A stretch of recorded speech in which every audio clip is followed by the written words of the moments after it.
excellent. I'm impressed by the level of technical knowledge here, the broad range of solutions that people are evaluating right now, and so it's the ideal forum really to introduce all of the possible options.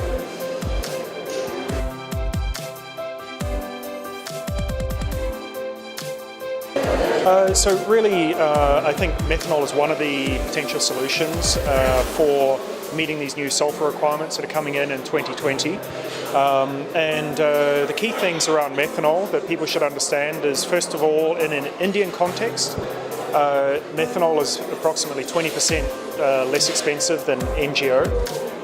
In addition to that, there's a whole bunch of other areas of value that you can get from using methanol, which means that it could represent cost savings of 30 to 40% over and above the alternative of marine gas oil. It's a well-known chemical and fuel that's been used for hundreds of years.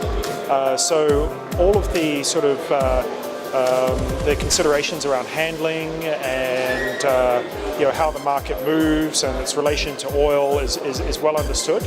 And so now it's just a matter of adapting some of the practices that have been used when it's been used as a fuel in other industries to the marine industry. And already most of the development work on that has already been done. So we're in a very good space right now. So it's all about now taking the commercial experience, the technical experience and operating experience, and commercializing methanol as a fuel.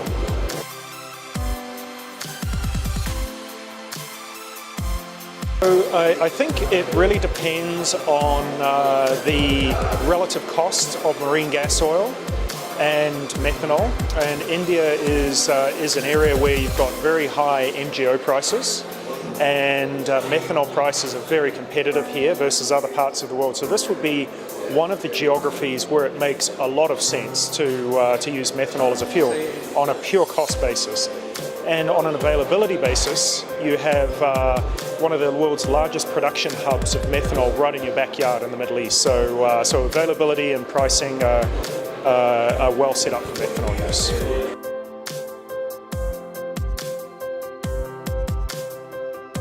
So we started work on this a number of years ago.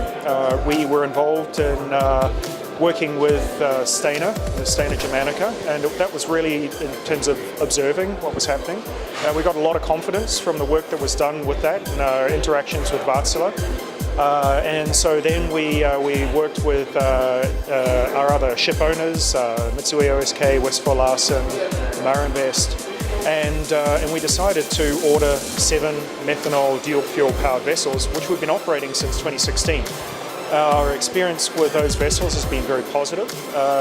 Some initial technical hurdles have all been overcome, and they were just minor things, which is typical for any new type of technology. And on the strength of our experience with those vessels, we've ordered another 4 that are all due to be delivered this year in 2019. And we fully expect that in the future, all of our vessels will be the dual-fuel methanol MGO HFO vessels.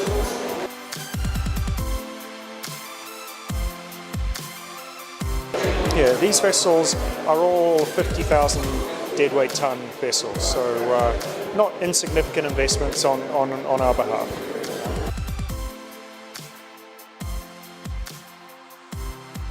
I think it depends on what fuel you're comparing it to, but I think the main things to consider with methanol is, firstly, it's globally traded, it's widely available. The feedstock that you use to produce methanol is it's actually more abundant than oil today.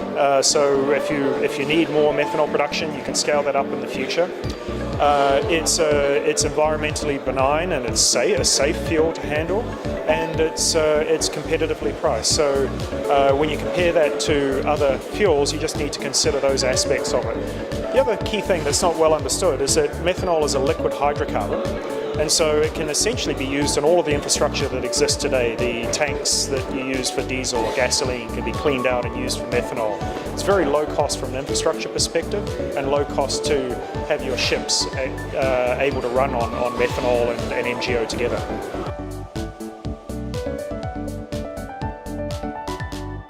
The availability of methanol, I mean, it's available globally, and if you need it in a new port or a new location, it's just as easy as trying to deliver in gasoline or diesel to a new port or location. It's a very easily handled fuel. It's got low infrastructure costs, and it basically can use all of the existing infrastructure. So availability is not really an issue, and you just got to decide how you bunker.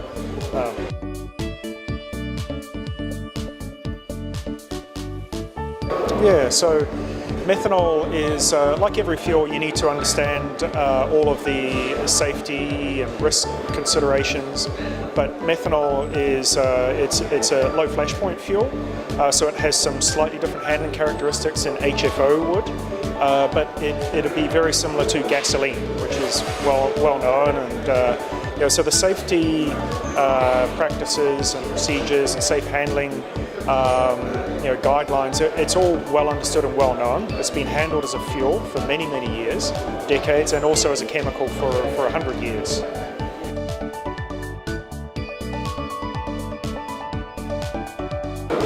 So we're partway through the conference. I think one of the things that I'm finding right now is that there are a lot of pros and cons to every fuel that's out there right now, and each fuel will be better or worse for one particular geography or type of use.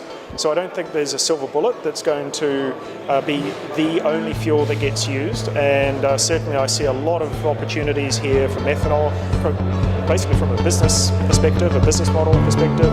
Economically it makes a lot of sense, and from an environmental perspective. Those are the two things.